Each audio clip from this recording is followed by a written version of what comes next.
Good morning everyone. आज 28 सितंबर। 28 सितंबर सुबह तक के जो भी महत्वपूर्ण करंट अफेयर्स हैं वो इस क्लास के अंदर करवाए गए हैं। इस क्लास के अंदर वही क्वेश्चन करवाए जाते हैं जो इम्पोर्टेंट होते हैं और जिनमें से किसी भी कम्पिटिटिव एग्ज़ाम के अंदर प्रश्न पूछा जा सकता है। तो आप इस वीडियो को स्किप करके मत देखिएगा, क्योंकि अगर आप स्किप करके देखोगे तो महत्वपूर्ण करंट अफेयर है वो रह जाएगा।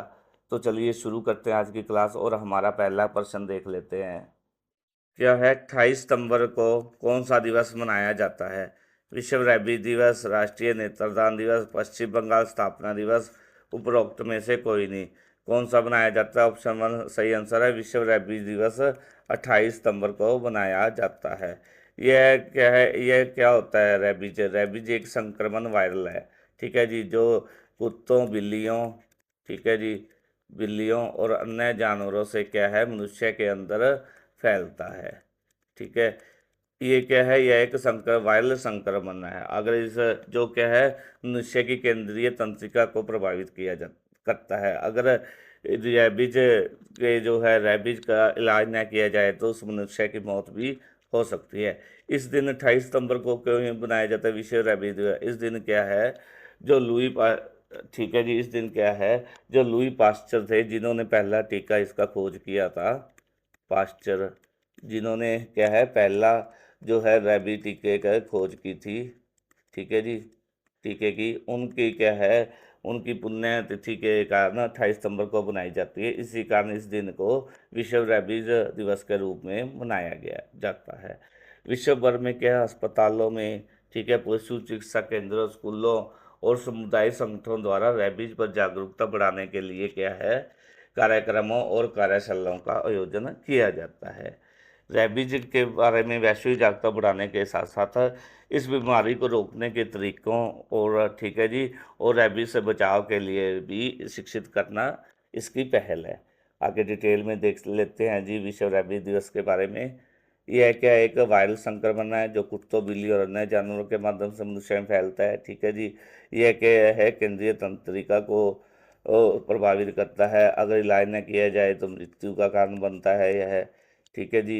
27 सितंबर को क्या है, फ्रांसीसी रसायनिक और सूक्ष्म जीव विज्ञानी थे लुई पास्चर की मृत्यु की पुण्यतिथि मनाई जाती है, जिन्होंने क्या है पहला रेबीज टीका विकसित किया था। इस कारण इस दिन को क्या है, विश्व रेबीज दिवस के रूप में मनाया जाता है अंतर्राष्ट्रीय स्तर पर। इस दिन क्या है, विश्व भर में अस्पतालों में, पशु चिकित्सा केंद्रों में, स्कूलों में और समुदाय संगठनों में रेबीज पर जागरूकता बढ़ाने के लिए विशेष कार्यक्रम और कार्यशालाओं का आयोजन किया जाता है। इन कार्यक्रमों में क्या है, रेबीज के लक्षण, बचाव के तरीके और टीकाकरण के महत्व के बारे में जानकारी दी जाती है। विश्व रेबीज दिवस की स्थापना शिक्षा जागरूकता के रूप में की गई थी। रेबीज की रोकथाम के लिए इस दिवस को मनाया जाता है। रेबीज के बारे में वैश्विक जागरूकता बढ़ाने के साथ साथ इस बीमारी को रोकने के तरीके और देश में लोगों को रेबीज से बचाव के लिए शिक्षित करना शामिल है। महत्वपूर्ण बिंदु देख लेते हैं। मणिपुर ने उग्रवाद मुक्त होने की घोषणा की है। मणिपुर ने क्या किया है? उग्रवाद मुक्त होने की घोषणा की है। ईरान ने 33 देशों के नागरिकों के लिए वीजा व्यवस्था को समाप्त कर दिया है। ईरान ने नए शक्तिशाली आत्मघाती ड्रोन शहीद 136B का अनावरण किया है। बांग्लादेश के क्रिकेटर है कौन जिन्होंने संन्यास की घोषणा की है हाल ही में? वो है शाकिब अल हसन, जिन्होंने हाल ही में संन्यास की घोषणा की है। अनिल रतूड़ी द्वारा लिखित पुस्तक है जो खाकी में स्थित प्रज्ञा का विमोचन किया गया है। कंबोडिया में बाटकर आयुध किससे चयनित किया गया? ये किया गया जी वी वनलालवन्ना को, ठीक है जी। नए प्रधानमंत्री शिगेरू ओशिबा कहाँ के बने हैं? ये बने हैं जापान के। एशियाई स्वर्ण लेखा परीक्षा संस्थानों के संगठन की अध्यक्षता किसके द्वारा की जाएगी? ये की जाएगी गिरीश चंद्र मुर्मू के द्वारा। आगे क्वेश्चन है जी, भारत म्यांमार संयुक्त व्यापार समिति की 8वीं बैठक कहाँ पर आयोजित की गई है?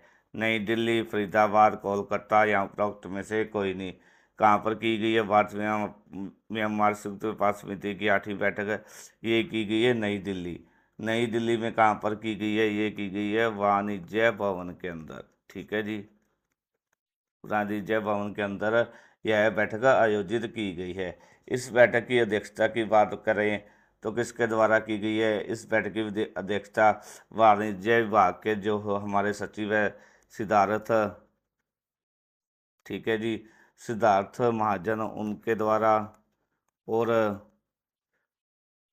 जो म्यांमार म्यांमार के जो हैं व्यापार विभाग के महानिदेशक मिंट थुरा के द्वारा, ठीक है जी, मिंट थुरा के द्वारा इसकी अध्यक्षता की गई है। बैठक में क्या क्या कहा गया है? बैठक के अंदर कौन से चर्चा की गई? इसमें विकास को बढ़ावा देने के लिए, ठीक है, दोनों देशों के बीच आपसी विकास को बढ़ावा देने के लिए, व्यापार को बढ़ावा देने के लिए के लिए क्षेत्रों पर इस पर चर्चा की गई।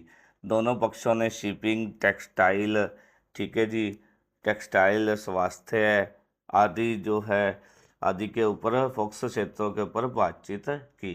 आगे डिटेल में देख लेते हैं क्या है। भारत में वार्षिक व्यापार समिति जेटीसी की 8वीं बैठक शुक्रवार को नई दिल्ली के वाणिज्य भवन में आयोजित की गई। बैठक की जो सह अध्यक्षता किसके द्वारा की गई? वाणिज्य विभाग, वाणिज्य उद्योग मंत्रालय के जो संयुक्त सचिव है सिद्धार्थ महाजन के द्वारा, और म्यांमार के व्यापार विभाग के महानिदेशक है मिंट थुरा द्वारा की गई। बैठक में दोनों के देशों के बीच आपसी विकास को बढ़ावा देने के लिए सहयोग के संभावित क्षेत्रों पर चर्चा की गई। दोनों पक्षों ने क्या? शिपिंग, टेक्सटाइल, स्वास्थ्य, बिजली, परिवहन, connectivity, ICT, 5G, telecom stack, MSME sector जैसे फोकस क्षेत्रों पर बातचीत की। बैठक में क्या? आसियान भारत वस्तु व्यापार समझौते की समीक्षा शीघ्रता से पूरी करने की प्रस्ताव दोहराई गई, ताकि इसे सरल, पारस्परिक रूप से लाभकारी, उपयोगकर्ताओं के लिए अनुकूल और व्यवसायों के लिए व्यापार सुविधाजनक बनाया जा सके। ठीक है जी, आगे नेक्स्ट क्वेश्चन देख लेते हैं जी, हमारा कौन सा है। राष्ट्रीय स्वच्छ गंगा मिशन की 57वीं बैठक किसकी अध्यक्षता में हुई? राजीव कुमार, मित्तल, कुंदन लाल, कंचनवाला या उपरोक्त में से कोई नहीं? किसकी अध्यक्षता में हुई है जी 57वीं बैठक? ये की हुई है महानिदेशक राजीव कुमार मित्तल की अध्यक्षता में संपन्न हुई है। इस बैठक के अंदर कितने करोड़ रुपए की मंजूरी दी गई है? 1062 करोड़ रुपए की मंजूरी दी गई है। ठीक है जी, इसके अंदर क्या है? गंगा नदी के संरक्षण और स्वच्छता और महाकुंभ 2025 के दौरान आईईसी गतिविधियों पर संबंधित प्रमुख योजनाएं शामिल है। इसके अंदर डिटेल में देख लेते हैं जी। राष्ट्रीय स्वच्छ गंगा मिशन की 57वीं बैठक महानिदेशक श्री राजीव कुमार मित्तल की अध्यक्षता में संपन्न हुई है। इसके अंदर 1062 करोड़ रुपए की मंजूरी दी गई की परियोजनाओं को मंजूरी दी गई है। इसमें क्या है? गंगा नदी के संरक्षण, स्वच्छता और महाकुंभ 2025 के दौरान आईईसी गतिविधियों से संबंधित प्रमुख योजनाएं शामिल है। महाकुंभ 2025 के दौरान क्या है? स्वच्छता और जागरूकता बढ़ाने हेतु 30 करोड़ रुपए की आईईसी सूचना, शिक्षा और संचार गतिविधियों पर आधारित एक परियोजना को मंजूरी दी गई है। इस परियोजना में पेंट माई सिटी और वित्तीय कला के माध्यम से मेला क्षेत्र और शहरों को सजाना शामिल है। आगे जी नेक्स्ट क्वेश्चन देख लेते हैं। हाल ही में किस राज्य ने उच्च शिक्षा में मेधावी छात्रों की सहायता के लिए सीएम साथ परियोजना शुरू की है? हरियाणा, त्रिपुरा, उत्तर प्रदेश या उपरोक्त में से कोई नहीं? बताओ जी, किस राज्य ने उच्च शिक्षा में मेधावी छात्रों के लिए सहायता के लिए सीएम साथ परियोजना शुरू की है? ये की गई है त्रिपुरा के द्वारा। ऑप्शन 2 राइट आंसर है। ठीक है जी, त्रिपुरा के जो मुख्यमंत्री है डॉक्टर मानिक शाह, ठीक है जी, उनके द्वारा क्या है? हाल ही में राज्य के मेधावी छात्रों की सुविधा के लिए सीएम साथ परियोजना को शुरू किया गया है। इसके अंदर क्या है? मेधावी छात्रों को है फाइनेंशियल साथ दिया जाएगा।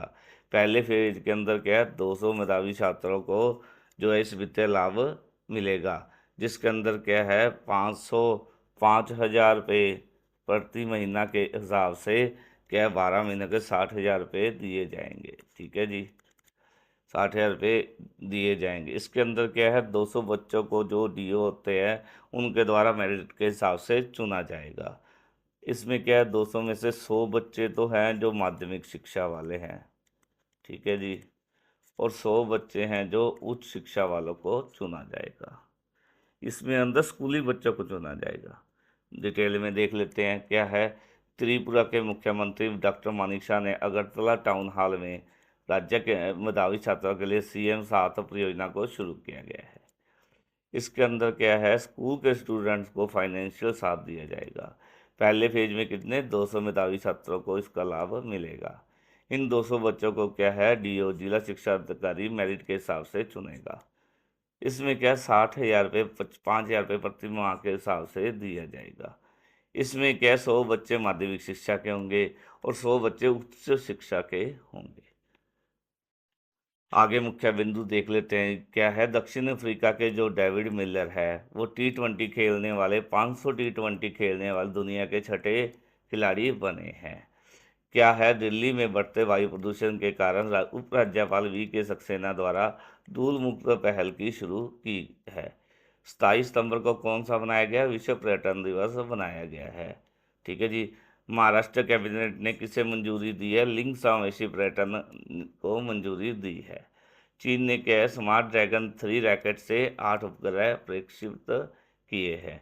भारत का पहला कागज रहित चुनाव कहाँ पर आयोजित किया गया है, यह मध्य प्रदेश के अंदर आयोजित किया गया है। आगे क्वेश्चन है जी, हाल ही में नेपाल का सबसे बड़ा व्यापारिक साझेदार कौन सा देश बना है। चीन, पाकिस्तान, भारत या उपरोक्त में से कोई नहीं। कौन सा देश बना है जी हाल ही में नेपाल का सबसे बड़ा व्यापारिक देश, ये बना है भारत। ऑप्शन 3 राइट आंसर है। भारत क्या नेपाल का सबसे बड़ा व्यापारिक साझेदार बना है। भारत ने क्या है, नेपाल को पेट्रोलियम, ठीक है जी, पेट्रोलियम उत्पाद उत्पाद ठीक है जी, पेट्रोलियम उत्पाद, नमक, चीनी, ठीक है जी, तांबा, कपास आदि चीज़ें जो क्या है नेपाल को निर्यात करता है भारत। ठीक है जी। को इसके अंदर क्या है 145 नेपाल के क्या है 145 देशों के साथ क्या है संबंध रखता है, लेकिन उनमें से 100 से अधिक, ठीक है जी, देशों के साथ व्यापार उसका घटा है। 2024-25 के अंदर क्या है, नेपाल का व्यापार घाटा कितने प्रतिशत तक पहुंच गया, 237.45 बिलियन तक पहुंच गया है। आगे डिटेल में देख लेते हैं क्या है। भारत नेपाल को सबसे बड़ा व्यापारिक साझेदार बना है। ठीक है जी। नेपाल क्या भारत से पेट्रोलियम उत्पाद, रासायनिक उर्वरक, नमक, चीनी, चावल, वाहन, तांबा, कपास जैसी कई चीज़ें आयात करता है। कौन, नेपाल भारत से। भारत के द्वारा ये चीज़ें निर्यात की जाती है नेपाल को। नेपाल क्या वर्तमान में 145 देशों के साथ व्यापार संबंध रखता है। उनमें से क्या 100 से अधिक देशों के साथ व्यापार उसका घटा है। वित्तीय वर्ष 2024 में सितंबर के मध्य तक क्या है, नेपाल का व्यापार घाटा 247.45 बिलियन तक पहुंच गया है। नेपाल क्या है, भारत को विभिन्न प्रकार की चीज़ें निर्यात करता है, जिसमें जल विद्युत ऊर्जा, कृषि उत्पाद, धागा, पश्मीना शाल, खाल, ठीक है, हस्तशिल्प और साथ ही चांदी और सोने के गहने शामिल हैं। आगे क्वेश्चन है जी, हाल ही में किस राज्य ने किसानों और उद्यमियों को समर्थन देने के लिए बान्ना काय योजना शुरू की है। मिजोरम, मणिपुर, उत्तर प्रदेश या उपरोक्त में से कोई नहीं।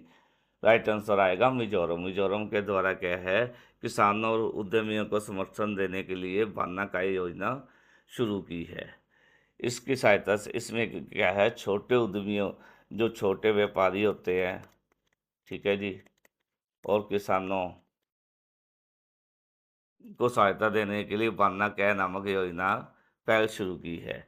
ये किसके द्वारा इसकी घोषणा की गई है, जो CM मिजोरम के उनके द्वारा इसकी घोषणा की गई है इस कार्यक्रम की। इस योजना का मुख्य उद्देश्य क्या है, अदरक, हल्दी, मिर्च और झाड़ू उगाने वाले किसानों को वित्तीय सहायता प्रदान करना है।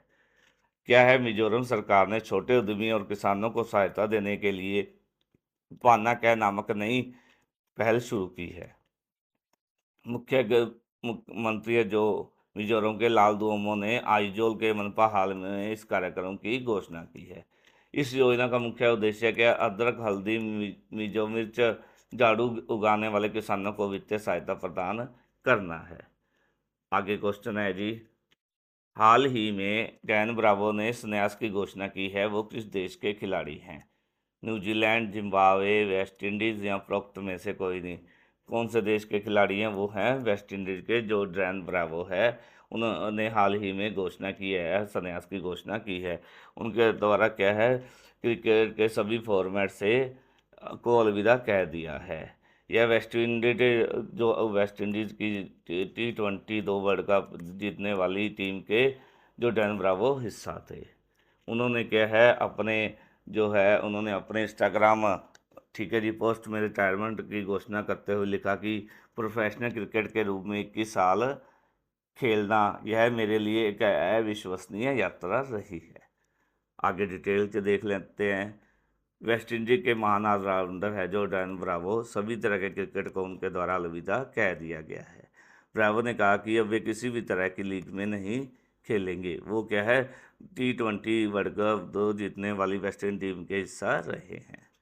उन्होंने क्या अपने इंस्टाग्राम पोस्ट में रिटायरमेंट की घोषणा करते हुए लिखा कि प्रोफेशनल क्रिकेट के रूप में 21 साल खेलना यह मेरे लिए एक अविश्वसनीय यात्रा रही है, जिसमें क्या कई बार उतार चढ़ाव भी आए। सबसे ज़रूरी बात यह है कि मैं अपने सपने को जी पाया। मैंने हर कदम पर अपना 100% दिया।